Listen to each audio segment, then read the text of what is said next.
Hi guys, welcome back to W civil examination.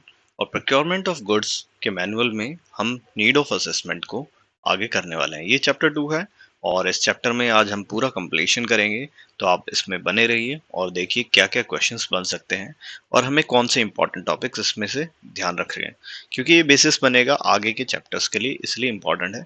तो इसको ध्यान से देखें। साथ ही में आप हमारे टेलीग्राम चैनल, यूट्यूब चैनल और हमारी ऐप को भी ज्वाइन कर सकते हैं, जिसमें टेस्ट सीरीज अवेलेबल है। टेस्ट सीरीज अब दो टाइप की है। पहली एक है मिक्स क्वेश्चन वाली, जो रिवाइज टेस्ट सीरीज है, और दूसरी है टॉपिक वाइज टेस्ट सीरीज। तो रिवाइज टेस्ट सीरीज के साथ में आपको टॉपिक वाइज टेस्ट सीरीज अभी फ्री ऑफ कॉस्ट अवेलेबल है, so you can join it और बूस्ट योर प्रिपरेशन। अब चलते हैं आगे। तो लास्ट टाइम हमने इसमें पूरे कुछ क्वेश्चंस देखे थे। तो उन क्वेश्चंस में हमने ये सब क्वेश्चंस देखे थे, जैसे कि कौन से इंपॉर्टेंट फैक्टर हैं जो नीड ऑफ असेसमेंट को डिफाइन करते हैं। ठीक है, तो यहाँ पर हम ये चीजें देख चुके हैं। तो आज हम क्या करने वाले हैं, इसी चैप्टर्स में और चीजों को पढ़ेंगे। ठीक है, तो ये पहला क्वेश्चन है, आप देख लीजिए इस पहले क्वेश्चन को। फिर इसके बाद सीधा हम एक्सप्लेनेशन पे जाएंगे कि नीड ऑफ असेसमेंट में कौन सी चीज़ें इंपॉर्टेंट हैं। आपके सामने कुछ ऑप्शंस दिए होंगे और वहां पर आपको आंसर करना होगा। साथ ही में सेकंड क्वेश्चन, कौन से मेथड हैं जिनसे नीड ऑफ असेसमेंट को किया जा सकता है। तो चार ऑप्शन दिए हैं, उनमें से आपको सिलेक्ट करना होगा। तीसरा ये है, what should be taken care while making procurement. Procurement करते समय कौन कौन से पॉइंट्स का हमें ध्यान रखना चाहिए। तो यहाँ पर तीन पॉइंट्स दिए हुए हैं। उनमें ये है कि एक तो हमें क्या करना चाहिए, एडवांस में रिक्वायरमेंट को देखना चाहिए। साथ में लिमिट्स का ध्यान रखना चाहिए कि सीए ने या कंपिटेंट अथॉरिटी ने क्या क्या लिमिट्स दे रखी है। और क्या करना चाहिए, उसके साथ में हमें करना है कि लिमिट जो है कंपटीशन को कहीं हम ना करें। तो हमें ऐसे करना है ताकि कंपटीशन लिमिट ना हो, कंपटीशन को फायदा हो। तो ये सारी चीजें, ये तीन क्वेश्चन आपने देखे। चौथा क्वेश्चन है कौन सी करेक्ट स्टेटमेंट है। ये पूरा का पूरा कॉस्ट एस्टिमेशन पर बेस्ड था क्वेश्चन। और पांचवा क्वेश्चन है आपके सामने फिर एक कॉस्ट एस्टिमेशन पर, जिसमें आपसे पूछा गया कौन सा कॉस्ट एस्टिमेशन के लिए सही होगा। तो ऐसे कुछ एमसीक्यूज हम पहले कर चुके हैं, लेकिन अब हम एमसीक्यूज से आगे चलते हैं। तो मैं उनके बारे में यहाँ देखने वाला हूँ और आपको वहां पर दिखाने वाला हूँ। तो चलते हैं क्वेश्चंस पर। तो सीधा हम मैनुअल पर चलेंगे और उस मैनुअल में ही हम जाकर क्वेश्चंस को देखेंगे। तो सीधा चलते हैं हम यहाँ पर। मैनुअल हमारी आ चुकी है। इस मैनुअल के अंदर हम सबसे पहले नीड असेसमेंट के बारे में पढ़ने वाले हैं। तो अभी हमने देखा था कि नीड असेसमेंट की जरूरत क्या है। तो हमेशा क्या होगा, जो प्रोक्योरमेंट की एक एंटिटी होगी, यानी कि जो प्रोक्योरिंग एंटिटी जैसे बोलते हैं, वो हमेशा एक इंडेंट लेगी। और वो कहाँ से आएगा, यूजर डिपार्टमेंट, यानी कि initially based on an indent. Procurement हमेशा क्या होगा, इनिशिएट की जाएगी इंडेंट के बेसिस पे। आपको पता ही है, ऑफिस में इंडेंट होता है, इंडेंट के बेसिस पे ही हम नीड को बताते हैं कि हाँ हमें नीड है, और उसको आगे चलते हैं। ठीक है, तो हमें क्या करना पड़ेगा, पहले जो प्रोक्योरमेंट के लिए इंडेंट बनाते वक्त हमें डिटरमाइन करनी होगी नीड को, और साथ में उसके डिस्क्रिप्शन और स्पेसिफिकेशन को हमें बताना होगा, क्योंकि वो दोनों वो काफ़ी फंडामेंटली इंपॉर्टेंट है। अगर हम क्या करना चाहते हैं, वैल्यू फॉर मनी रखना चाहते हैं, ट्रांसपेरेंसी और कंपटीशन करना चाहते हैं, और सभी प्रोक्योरमेंट के लिए हम लेवल फील्ड देना चाहते हैं। लेवल फील्ड का मतलब है सभी को फेयर चांसेस देना चाहते हैं। तो उसके लिए हमें क्या चाहिए, हमेशा हमें उसके लिए मेंटेन करनी होगी स्पेसिफिकेशन ऑफ नीड। ठीक है, अब आगे चलते हैं। इसमें वो है कि जो यूजर डिपार्टमेंट होगा वो डॉक्यूमेंट्स बनाएगा, और वो कौन से टेक्निकल, फाइनेंशियल, बजटरी अप्रूवल सब और नीड के, इन सब के जो क्या होगा, डॉक्यूमेंट्स बना कर रखेगा। अब चलते हैं, यहाँ पर कुछ इंपॉर्टेंट पहलू देखने वाले हैं। प्रोक्योरमेंट करते समय प्रोक्योरमेंट गाइडलाइंस हमें फॉलो करनी होगी, और उन गाइडलाइंस में से जो सबसे इंपॉर्टेंट बात यहाँ पर निकल के आती है वो है डिस्क्रिप्शन ऑफ नीड। तो आपके पास अगर क्वेश्चन कभी फ्रेम होता है कि डिस्क्रिप्शन ऑफ नीड में क्या क्या इंपॉर्टेंट पहलू हैं, सबसे पहले डिस्क्रिप्शन में वैल्यू फॉर मनी के को हमेशा क्या है, वैल्यू दी जाएगी। अब डिस्क्रिप्शन जब भी हम करेंगे तो डिस्क्रिप्शन कंप्लीट होना चाहिए, उसमें अनएम्बिग्यूटी होनी चाहिए, यानी कि वो कभी भी एम्बिगुअस नहीं होना चाहिए। साथ ही में उसके अंदर क्या होना चाहिए, वो हमेशा गाइडलाइंस के अकॉर्डिंग होना चाहिए। और सिंगल सोर्स अगर हम कहीं पर सिलेक्ट करने वाले हैं, तो वहाँ पर ब्रांड नेम्स का हम यूज़ कर सकते हैं। अदरवाइज हमें कभी ब्रांड नेम्स का यूज़ नहीं करना चाहिए। क्यों, क्योंकि अगर हम ब्रांड नेम्स का यूज़ करें तो इस वक्त क्या होगा, जो दोस्त कंपटीशन में डिस्करेज होंगे लोग, तो इसलिए हमें वो नहीं करना है। इसलिए सबसे इम्पोर्टेंट जो बात है हमें वो ये है। अब आगे चलेंगे कि मेथड कौन सा सेटिस्फाइंग। तो हमारे पास एक क्वेश्चन था कि मेथड ऑफ सेटिस्फाइंग, तो हम ओन कर सकते हैं, लीज कर सकते हैं, हायर कर सकते हैं, आउटसोर्स कर सकते हैं और पब्लिक प्राइवेट पार्टनरशिप कर सकते हैं। जैसे पब्लिक प्राइवेट पार्टनरशिप में बहुत सारे एग्जाम्पल्स हमें मिलेंगे जो हमारी लाइफ में हमें दिखाई देते हैं। जैसे कि एग्जाम्पल है ये काफी हम बोल सकते हैं मेट्रो ट्रेन एक ऐसा प्रोजेक्ट है, ऐसे ही और भी प्रोजेक्ट हो सकते हैं। आगे चलेंगे, quantity of subject matter of procurement जो होगी उस पे एक इम्पॉर्टेंट पहलू हमें रखना चाहिए कि कितनी क्वांटिटी और क्या क्या हमें यूज करना है। ठीक है, तो यहाँ पर सबसे बड़ी बात है कि हमें क्या करना है। जब भी हम कुछ लेना चाहते हैं तो हमें देखना पड़ेगा कहीं ऐसा तो नहीं हम एक्स्ट्रा क्वांटिटी में ले रहे हैं या कम क्वांटिटी में ले रहे हैं। तो ये भी एक इम्पॉर्टेंट पहलू है जो हमें पता होना चाहिए। तो ये सब क्वेश्चंस के फॉर्म में यहाँ पर आगे आ सकता है, एक इम्पॉर्टेंट क्वेश्चन यहाँ पर बन सकते हैं। उन सब क्वेश्चंस को हम देखने वाले हैं। अब एक अलग से बात है, यहाँ पर एक क्वेश्चन फ्रेम किया जा सकता है कि जो यूनिट ऑफ क्वांटिटी है वो कौन सी लेनी चाहिए हमें। तो हमेशा ध्यान रखेंगे कि ट्रांसपेरेंसी के लिए हमेशा हमें क्या करना चाहिए, एक स्टैंडर्डाइजेशन रखना चाहिए। मान लीजिए जब हम प्रिक्वायरमेंट की स्पेसिफिकेशंस बना रहे हैं उस वक्त हमने क्या करा, यूनिट को लेंथ में ले लिया किसी चीज की, लेकिन वो मार्केट में क्या हो रही है, वेट के अंदर ज्यादा अच्छी मिल रही है। तो हम क्या करेंगे, उसको लेंथ में ना लेकर वेट के फॉर्म में लेंगे जिससे कि हमारा स्टैंडर्डाइजेशन होगा और हमें बेनिफिट होगा। अब आगे बात करेंगे कि टाइम शेड्यूल और प्लेसेस के बारे में, कि आखिर टाइम और शेड्यूल और प्लेसेस ये सब कितना इंपॉर्टेंट होता है नीड असेसमेंट में।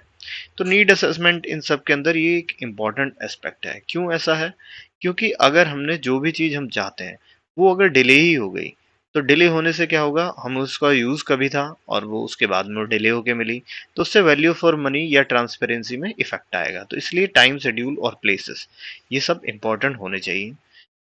अब आगे चलेंगे, फॉर्मुलेशन ऑफ स्पेसिफिकेशन, कि एक स्पेसिफिकेशन जो हम बना रहे हैं वो कैसी होनी चाहिए। तो उसका अब क्वेश्चन यहाँ पर ये फ्रेम हो सकता है कि जो स्पेसिफिकेशन जो हम बना रहे हैं वो क्या इंश्योर करती है।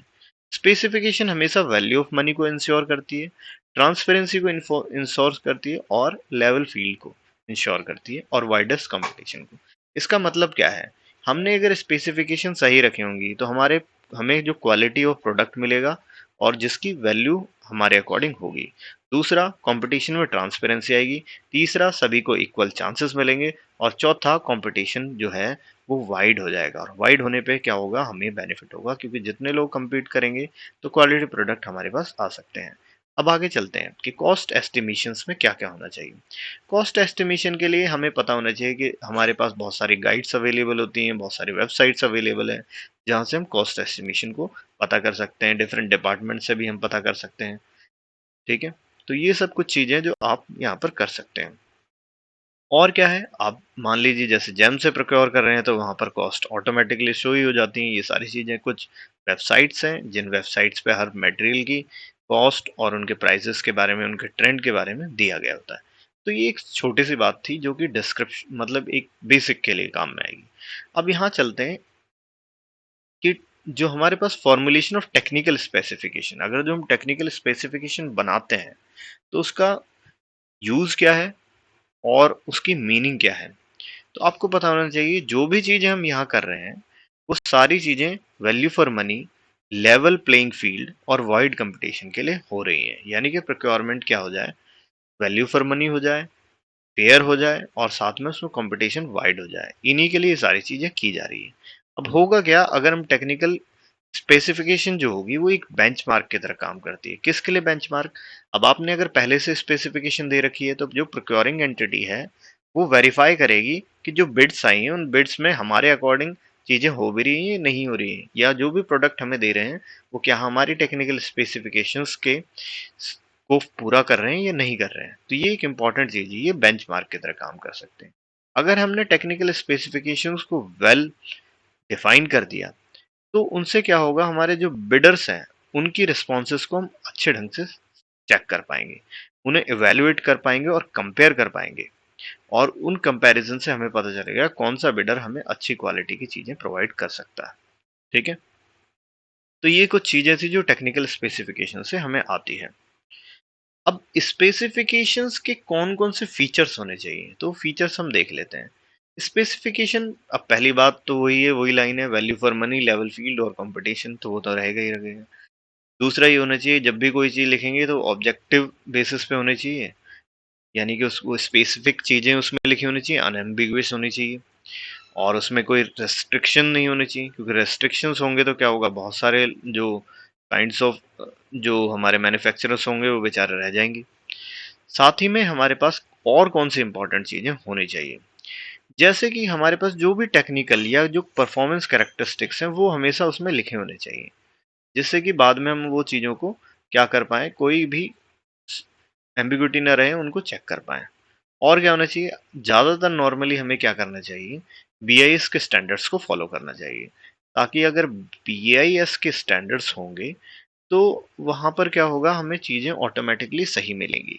अगर किसी रीज़न की वजह से वो नहीं अवेलेबल होते हैं तो हमें कॉम्पिटेंट अथॉरिटी के क्या लेने होंगे, अप्रूवल लेने होंगे। फिर स्पेसिफिकेशंस जो होनी चाहिए वो किस तरीके से होने चाहिए, ये है एक इम्पॉर्टेंट पॉइंट यहाँ पर।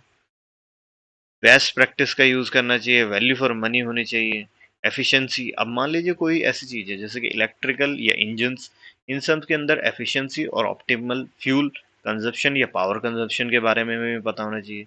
उसमें हम ये दिखाएंगे, मान लीजिए हम क्या करने जा रहे हैं, एसी खरीदने जा रहे हैं या फिर एसी का हम कॉन्ट्रैक्ट देने जा रहे हैं, तो उस केस में हम क्या करेंगे, ये देखेंगे कि एसी की रेटिंग क्या होनी चाहिए, उसकी पावर क्या होनी चाहिए, पावर कंजप्शन क्या होनी चाहिए, ये सारी, और उसकी एफिशिएंसी क्या होनी चाहिए। अब ये चीज़ या तो हम मैन्युअली सबके कैलकुलेट करें या फिर जो बीई के स्टैंडर्ड हैं उनको फॉलो करें। जैसे कि इसने बहुत सारे स्टैंडर्ड्स यहाँ पर दिए हुए हैं।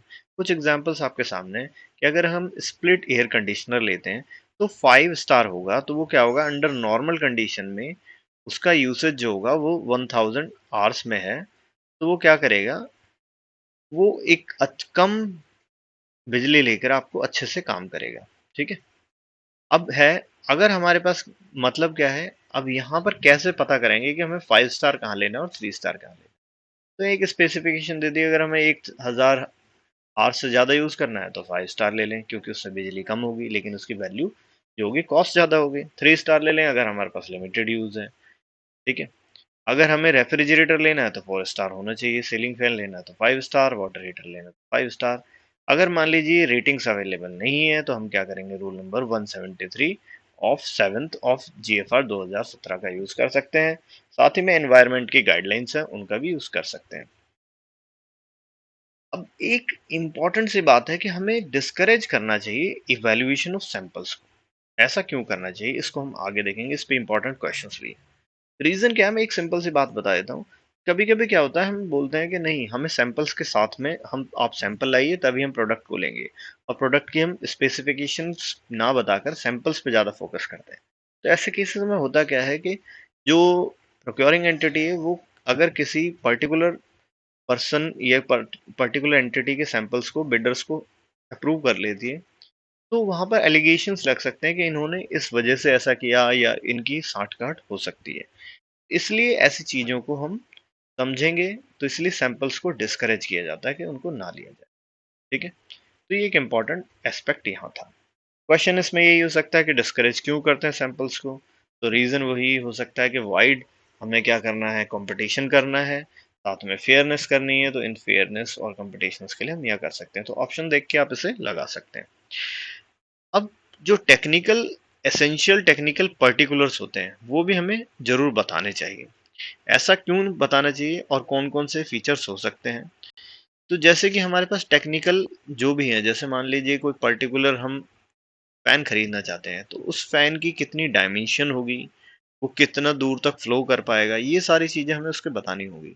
साथ ही में उसका बीआईएस का कौन सा मार्क का होना चाहिए, एनर्जी एफिशिएंट होना चाहिए, ये सारे इंपॉर्टेंट बातें हम उसमें बता देंगे। पॉल्यूशन, अब मान लीजिए कोई व्हीकल खरीदना चाह रहे हैं तो उसमें पॉल्यूशन एमिशंस के कौन से रूल हैं, नॉइस के कौन से रूल हैं।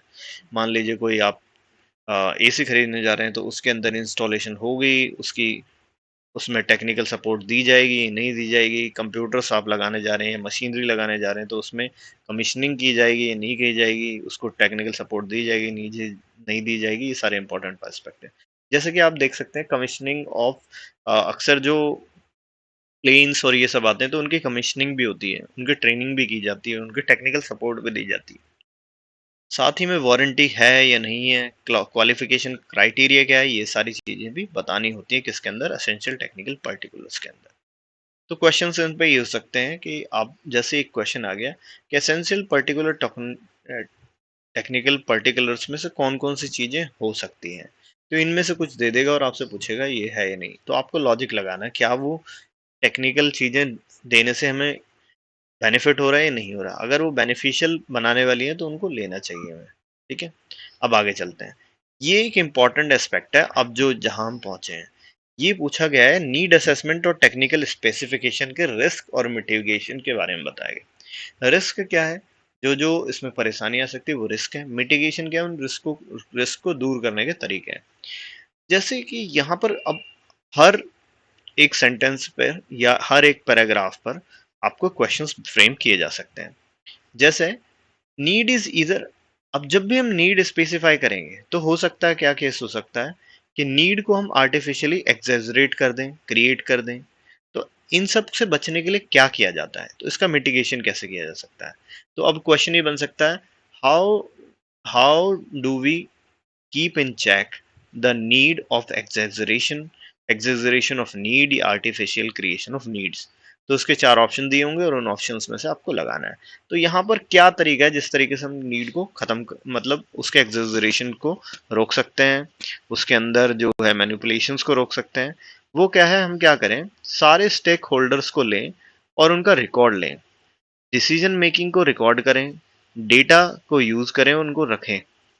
और प्रोक्योरिंग में जो फाइनेंशियल फंक्शंस हैं उनको भी हम क्या करें, उसको इन्वॉल्व करें और स्टेक होल्डर्स से कंसल्टेशन किया जाए। मतलब ये है कि आप क्या किया जाए, अब आप पंखे लगाने जा रहे हैं तो वो जितने भी स्टेक होल्डर हैं उन सबके इंडिविजुअल की स्टेटमेंट्स या फिर उनके रिकॉर्ड्स लिए जाएं कि वो चाहते भी हैं नहीं चाहते, या वहां पर एक्चुअल में रियल में है ये जगह या नहीं है। तो ये सब चीजें हमें पता करनी होगी।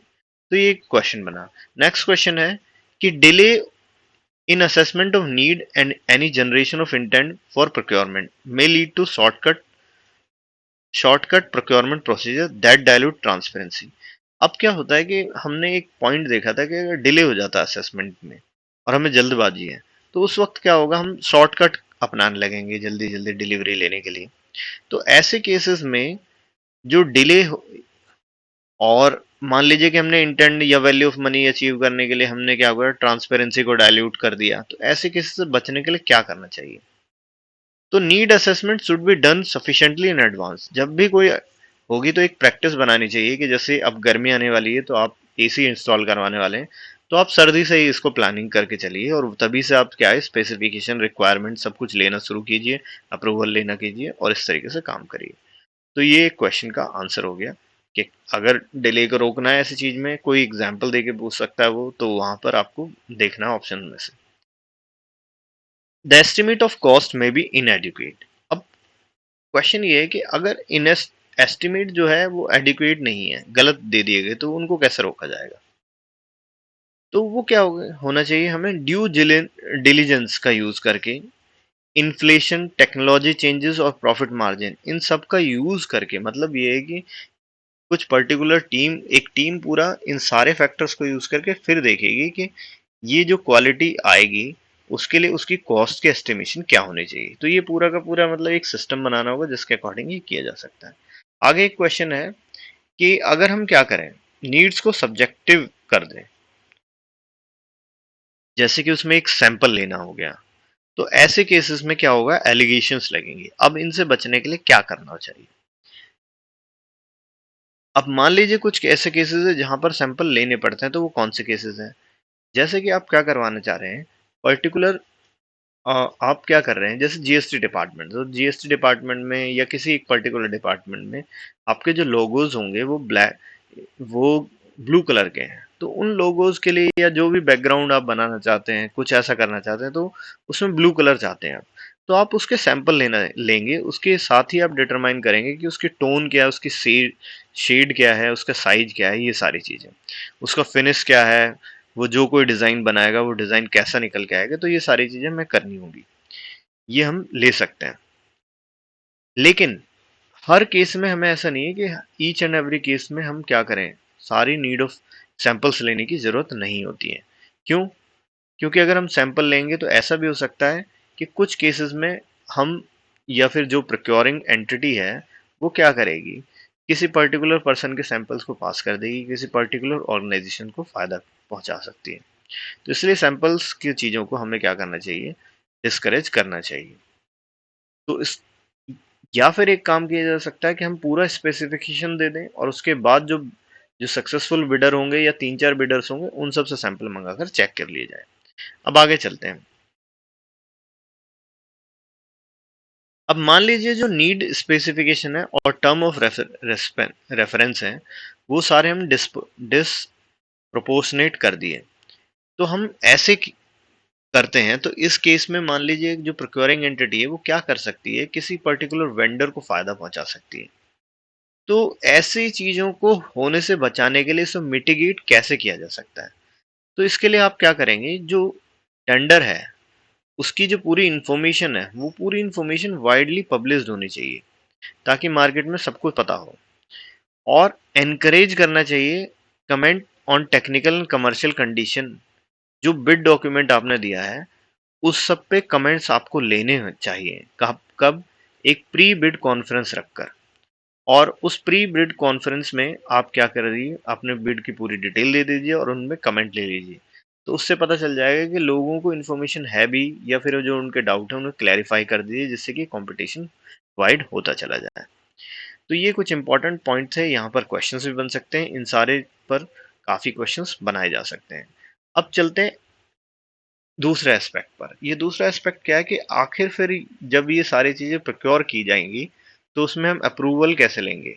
तो आपको पता होना चाहिए शेड्यूल पावर होती है अलग अलग प्रोक्योरिंग एंटिटीज़ की, उसके अकॉर्डिंग उसने रूल बनाए होते हैं। तो जब भी ऐसा होगा तो जो कॉम्पिटेंट अथॉरिटी से उन्हें अप्रूवल लेना होगा और जो इंटेंट होगा उसको सर्टिफाई कर देना होगा।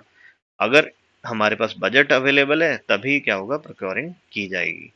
अगर आपको शॉर्ट ड्यूरेशन में कोई प्रोक्योरमेंट करनी है तो अर्जेंसी के सर्टिफिकेट लगाने होंगे। अथॉरिटी जो है वो क्या करेगी, एक प्रोक्योरिंग परचेज रिक्विजिशन फॉर्म लगाएगी प्रोक्योर करने के लिए इंडेंट के साथ में। ठीक है, तो ये सारी चीजें हो गई।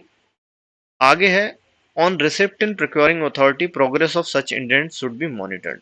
अब मान लीजिए कि आपने क्या किया, इंडेंट आपके पास आ गया तो आप इंडेंट के लिए एक रजिस्टर बना लेंगे और उसकी प्रोग्रेस को देखते रहेंगे कि इंडेंट कहाँ तक गया और क्या क्या उस पर प्रोसीजर हो रहे हैं। अब आगे क्वेश्चन है प्रोक्योरमेंट प्लानिंग। अब मान लीजिए आप 10 दिन के अंदर वर्किंग डिपार्ट जो यूजर डिपार्टमेंट है उसने क्या किया, इंडेंट उसके पास आ गया। तो प्रोक्योरिंग आइडेंटिटी जो अथॉरिटी है उसको क्या करना चाहिए, रिव्यू करने चाहिए उसके टेक्निकल स्पेसिफिकेशन, उसके डिस्क्रिप्शंस को और इंडेंट की कंप्लीटनेस को। अब होगा क्या, मान लीजिए कि जैसे आप एक पर्टिकुलर डिपार्टमेंट है, उस डिपार्टमेंट में प्रोक्योरिंग एंटिटी जो है वो अलग है और वो एक मान लीजिए एक पर्टिकुलर कमिटी है जो प्रोक्योरिंग एंटिटी की तरह काम कर रही है वहां पर। और जो अलग अलग डिपार्टमेंट के लोग हैं या फिर जो है उनको जरूरत है एसी की। तो वो क्या करेंगे, अपनी रिक्वायरमेंट आपके पास भेजेंगे। अब आप उसको चेक करेंगे कि अब वो सारी चीजें सही हैं, अप्रोप्रिएट हैं जिस तरीके से उन्हें होना चाहिए। उसके बाद आप उनको आगे 10 वर्किंग डेज के अंदर ये सब काम होगा। ठीक है, अब आगे चलते हैं reassessment of the quantity and appropriate aggregation of quantity of the various users. मान लीजिए जो प्रोक्योरिंग एंटिटी है वो क्या करेगा, नॉर्मली पैकेज कर सकता है और डिवाइड कर सकता है प्रोक्योरमेंट को to limit competition among bidders or to avoid the necessity of obtaining sanction of higher authority। अब ये एक इम्पॉर्टेंट पॉइंट बन के आता है कि जनरली क्या होगा, एक लिमिट लगी होती है। जैसे कि आप देखेंगे जो डीडीओज होते हैं, डीडीओ या फिर जो एक पर्टिकुलर सेक्शन है उस सेक्शन के पास में क्या होगी, उसकी एक लिमिट है कि हर हर मंथ आप इतना अमाउंट का ही सामान खरीद सकते हैं। लेकिन जनरली क्या होगा कि जब आपको बड़ा अमाउंट खरीदना है, बड़े अमाउंट का सामान खरीदना है तो आपको हायर अथॉरिटी के सैंक्शंस लेने होंगे। तो उनको अवॉइड करने के लिए हम क्या करते हैं, उसको स्प्लिट कर देते हैं चीज़ों को और ले लेते हैं सामान। तो ऐसे चीज़ों को या ऐसे जो सिचुएशंस होगी उसे अवॉइड करना होगा ताकि हम क्या करें, हमारी फेयरनेस आए इसके अंदर, प्रोक्योरमेंट के अंदर। तो ये सब बातें आपको ध्यान में रखनी होंगी। और भी बहुत सारी इसमें कंडीशंस दी गई हैं, जो कंडीशंस आप पढ़ सकते हैं कि बिडर्स को कैसे सेलेक्ट करना है। सिलेक्शन ऑफ बिडर जो होगा वो सिंगल स्टेज हो सकता है, टू स्टेज हो सकता है। प्रोक्योरमेंट की जो मोड हो सकते हैं वो ओपन टेंडर हो सकता है, लिमिटेड टेंडर होना चाहिए हो सकता है, और किस तरीके से आपको ये पूरा का पूरा प्रिपेयर करना है। अब आगे चलते हैं, कुछ इंपॉर्टेंट सी बात देखते हैं। वो क्या है, प्रोक्योरिंग एंटिटी जब भी कभी भी प्रोक्योरमेंट की एक्टिविटीज करने जा रही है तो उसे पहले ही ये सारी इंफॉर्मेशन दे देनी चाहिए, जिससे कि सबको सारी इंफॉर्मेशन हो कि ऐसा होने जा रहा है और आसानी से कंपटीशन को बढ़ाया जा सके। अब यहाँ पर चलते हैं, एक लास्ट चीज वो है procurement planning, risk and mitigation. अब क्वेश्चन ये आता है कि जो पैकेजिंग और बंडलिंग या स्लाइसिंग होती है रिक्वायरमेंट की, वो क्यों की जाती है? वो करी जाती है कंपटीशन को रिड्यूस करने के लिए, किसी एक पर्टिकुलर पर्सन को फायदा पहुंचाने के लिए। तो उसको रोकने के लिए, उसे मिटिगेट करने के लिए हमें क्या करना चाहिए? तो हमें एक पैकेजिंग और बंडलिंग की जो है वो क्या है, एक पर्टिकुलर पॉलिसी बनानी चाहिए। In large packages the affordability of EMD and resultant restrictions on competition may be kept in view to bidder may be allowed to bid for slices of the package by depositing proportional EMD।